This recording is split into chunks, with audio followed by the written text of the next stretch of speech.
نحمده ونصلي ونسلم على رسوله الکریم اما بعد۔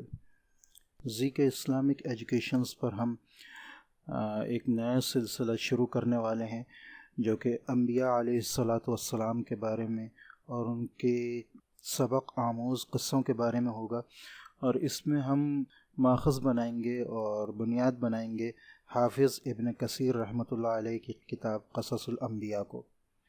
تو قصص الانبیاء کو شروع کرنے سے پہلے ہم حافظ ابن کثیر رحمۃ اللہ علیہ کا ایک چھوٹا سا انٹروڈکشن لے لیتے ہیں، ان کی زندگی کا، ان کے طریقہ کار کا، ان کی کتب وغیرہ کا، ان کی خدمات کا۔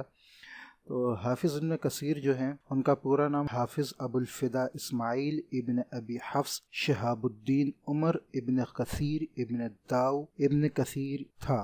وہ قریشی خاندان سے تعلق رکھتے تھے، بصرہ میں پیدا ہوئے، اور ان کی پرورش جو ہے وہ دمشق میں ہوئی۔ ابن کثیر 701 ہجری میں پیدا ہوئے ایک علاقے میں جس کا نام مجدال تھا، بصرہ کے قریب۔ ان کے والد صاحب کا انتقال ہو گیا تھا جبکہ وہ صرف 4 سال کے تھے، اور ان کو ان کے بھائی نے پالا پوسا اور پرورش کی، اور وہ دمشق کی طرف چلے گئے 706 ہجری میں۔ ادھر انہوں نے بڑے بڑے علماء سے، بڑے بڑے علامہ سے، جیسا کہ حافظ ابن عساکر سے، اسحاق بن یحییٰ العمودی سے، اور شیخ الاسلام ابن تیمیہ رحمۃ اللہ علیہ سے تعلیم حاصل کی۔ ابن تیمیہ حافظ ابن کثیر کے بہت ہی قریبی اساتذہ میں سے تھے۔ انہوں نے اس کے علاوہ بہت سے اور دوسرے علامہ اور شیوخ سے تعلیم حاصل کی جنہوں نے ان کو فقہ اور حدیث کی اجازت دی تھی۔ ان کی نامور تصانیف و خدمات میں چند کا ذکر ہم یہاں کرتے ہیں، جس میں سب سے پہلی ان کی تفسیر ہے قرآن کریم پر۔ اس کے علاوہ البدایہ والنہایہ ہے جو کہ ہسٹری کے بارے میں ہے اور اسماء الرجال کے بارے میں ہے۔ اسی طرح التکمیل بھی ان کی ایک کتاب ہے جو کہ اسماء الرجال پر ہے۔ اس کے علاوہ جامع المسانید ایک کتاب ہے جو کہ کلیکشن ہے احادیث مبارکہ کا۔ طبقات الشافعیہ ان کی ایک کتاب ہے جس میں لسٹ ہے پوری، اور پوری کہنا چاہیے ایک انہوں نے لسٹ بنائی ہے اسکالرز کی جو کہ امام شافعی رحمۃ اللہ علیہ کے شاگرد تھے۔ اس کے علاوہ انہوں نے صحیح بخاری کی تشریح بھی کی ہے جو کہ وہ پوری نہیں کر پائے۔ اس کے بعد ایک بک بھی لکھی تھی جو کہ قوانین کے بارے میں ہے، اس کو بھی ان کی زندگی نے پورا نہیں کرنے دیا۔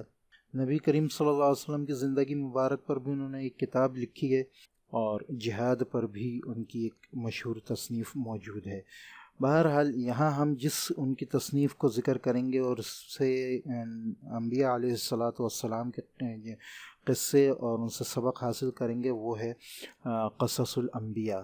ابن کثیر اپنی یادداشت کے بارے میں بہت ہی زیادہ مشہور تھے۔ وہ ایک قاضی بھی تھے اور حدیث کے مشہور شیخ بھی تھے، مفسر بھی تھے، یعنی یوں کہیں کہ اسلام سے متعلق، علم سے متعلق ہر چیز، ہر خوبی ان کے اندر موجود تھی۔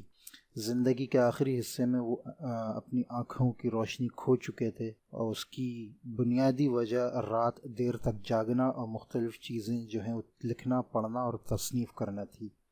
ابن کثیر رحمۃ اللہ علیہ کا انتقال 26 شعبان 774 ہجری کو ہوا، یعنی تقریباً فروری 1373 میں۔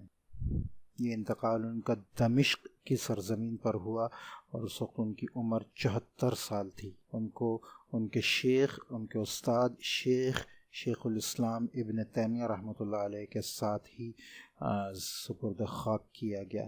اللہ دونوں سے راضی ہو۔